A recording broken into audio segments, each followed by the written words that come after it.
Good morning prince and princess, welcome in a fresh morning. Soul's desire के और एक नए वीडियो में आपका स्वागत है। आज हम आस्था, विश्वास, पूजा पाठ आदि के बारे में बात करेंगे।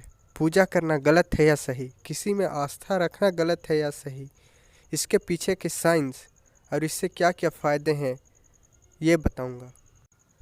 इस वीडियो का पार्ट 2 भी मैं लाऊंगा जो आस्तिकों के लिए होगा।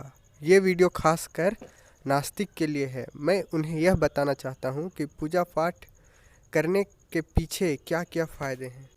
जैसे कि सभी धर्म ग्रंथों में कहा गया है, सभी धर्मों में कहा गया है कि सृष्टि का निर्माण, इस यूनिवर्स ब्रह्मांड का निर्माण भगवान ने किया है। भगवान जिसे हम कई नामों से जानते हैं, अल्लाह, परवरदिगार, जीसस। भगवान के नाम और रूप तो अनेक हैं पर काम एक ही है, हम सबका ख्याल रखना। प्राचीन काल से ही हमारे पूर्वज पूजा पाठ करते आ रहे हैं, पर हम तो नास्तिक हैं, हम क्यों पूजा करें? तो मैं आपको बताना चाहता हूँ कि पूजा पाठ करना एक प्रकार से योग और ध्यान करना ही है। जैसे कि पूजा करने के समय हमें अपना ध्यान एकत्रित करना पड़ता है, ये मेडिटेशन हो गया। और मेडिटेशन से कई प्रकार की बीमारियाँ ठीक होती है, मानसिक तनाव ठीक होता है और इससे हार्ट संबंधी बीमारियां भी, हार्ट अटैक नहीं के बराबर होता है। जैसे कि पूजा के वक्त हमें अपने आप को शांत रखना पड़ता है, तो इससे हमारे दिमाग केमिकल रिलीज करने लगता है। वह केमिकल हमारे शरीर के लिए बहुत फ़ायदेमंद होता है, इससे कई प्रकार की बीमारियां ठीक होती हैं। अगर आप नास्तिक भी हैं तो आपको पूजा करनी चाहिए, क्योंकि इससे बीमारी ठीक होती है, आप खुश रहने लगते हैं। अक्सर आप देखते होंगे कि साधु संत का कोई नहीं होता है, फिर भी वे हमेशा खुश रखते हैं। और हमारे साथ कोई एक छोड़ के चला गया तो सुसाइड, किसी एग्ज़ाम में फेल हो गए तो सुसाइड।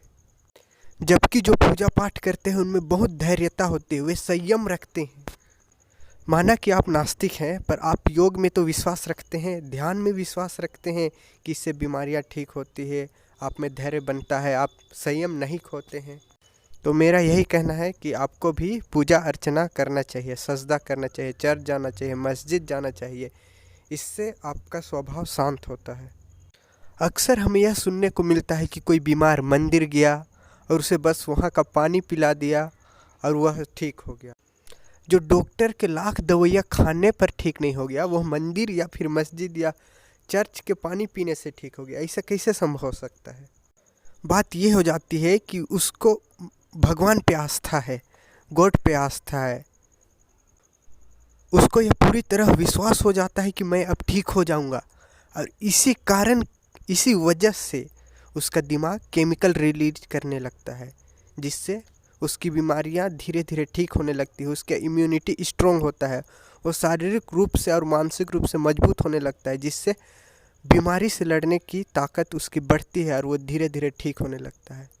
यह कोई चमत्कार नहीं है, बस छोटा सा साइंस है। अक्सर पूजा के लिए दिन तय किया जाता है। ऐसा क्यों होता है?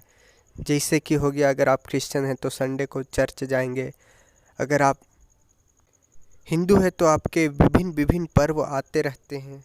ये सारी तिथियां ग्रहों के आधार पर रखी जाती है। उस दिन का मौसम कैसा रहेगा, उस दिन का वातावरण कैसा रहेगा, इस आधार पर तिथियों को रखा जाता है। आपको सुबह उठकर स्नान करने के लिए कहा जाता है, माथे पर तिलक चंदन लगाने के लिए कहा जाता है।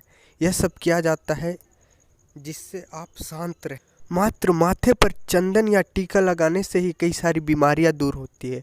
वह एक शरीर का प्रेशर पॉइंट होता है, जिसे साइंस भी मानता है कि अगर वहाँ दबाव पड़ता है तो कई सारी बीमारियां ठीक होती है। आप अंदर से शांत महसूस करने लगते हैं। पूजा में आपको भगवान के सामने, गॉड के सामने झुकने के लिए कहा जाता है, हाथ जोड़ने के लिए कहा जाता है। यह भी एक प्रकार का योगा ही है, जिससे आपका शरीर स्वस्थ होता है। पूजा करना एक अच्छी आदत तो है ही, जिसने हमें बनाया है, इस ब्रह्मांड को बनाया है, उसका शुक्रिया अदा करना अच्छी बात है ही। पर अगर पूजा करने मात्र से इतने सारे फ़ायदे हैं, इतने सारी बीमारियां ठीक होती है, तो हम नास्तिक हैं या आस्तिक है, क्या फ़र्क पड़ता है? हमें पूजा करनी ही चाहिए। और एक बात, पूजा करना अभी तक का सबसे सर्वोत्तम योगा है, सबसे सर्वोत्तम ध्यान है। आशा करता हूँ कि आप नास्तिक हैं फिर भी एक बार पूजा रूपी योग ध्यान को जरूर करेंगे।